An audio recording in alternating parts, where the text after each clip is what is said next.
ಸುಬಿ, ಏನಾಗಿದೆ ನಿನಗೆ? ಯಾಕೆ ಕೋಪ ಮಾಡ್ಕೊಂಡಿದ್ಯಾ? ನೀನ್ ಮಾಡಿದ್ದು ತಪ್ಪಲ್ವಾ? ಗಂಡ ಹೆಂಡತಿ ಒಬ್ಬರನ್ನೊಬ್ರು ಬಿಟ್ಕೊಡ್ಬಾರ್ದು ಅಂತ ಹೇಳ್ತಾರೆ. ನೀನು ನನ್ನ ಜೊತೆಲಿ ನಿಲ್ಬೇಕಿತ್ತು. ಅದು ಬಿಟ್ಟು ಅವಳು ಹೇಳಿದ್ದೆ ಸರಿ ಅನ್ನೋ ಹಾಗೆ ಮಾತಾಡಿದ್ಯಲ್ಲ. ನಿಜವಾಗ್ಲೂ ನಿನ್ಗೆ ಅವಳು ಆಡಿದ ಮಾತು ಸರಿ ಅನ್ನಿಸ್ತ? ಸುಬ್ಬಿ, ಎರಡು ಕುಟುಂಬಗಳ ಮಧ್ಯ ನಡೆಯೋ ಜಗಳದಲ್ಲಿ ಗಂಡ ಹೆಂಡತಿ ಅನ್ನೋ ಸಂಬಂಧ ಅಡ್ಡ ಬರಬಾರ್ದು. ಈಗ ನಾನು ನಿನ್ನ ಪರ ಮಾತಾಡ್ದೆ ಅಂತನ್ಕೋ, ಆಗ ಅವರು ಅದನ್ನೇ ಕಾರಣ ಇಟ್ಕೊಂಡು ಕಿಟ್ಲೆ ಮಾಡ್ತಾರೆ. ಆಗ ಯಾರ ನೆಮ್ಮದಿ ಹಾಳಾಗತ್ತೆ ಹೇಳು?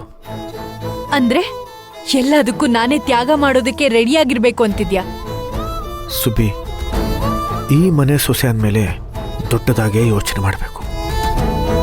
ಸೂರ್ಯ, ಆ ಮುನೇಂದ್ರ ಎಂಥವನು, ನಮ್ಮನೆಗೆಂಥ ದ್ರೋಹ ಮಾಡಿದಾನೆ ಅಂತ ಮರ್ತೋದ ನೀನು? ನಾನೇನ್ ಇಲ್ದಿರೋ ವಿಚಾರ ಹೇಳಿಲ್ವಲ್ಲ. ಪದ್ಮಿನಿಗೆ ಆ ಮನೆಯಿಂದ ಮೋಸ ಆಗಿದೆ, ಅದನ್ನೇ ನಾನು ಹೇಳಿದ್ದು.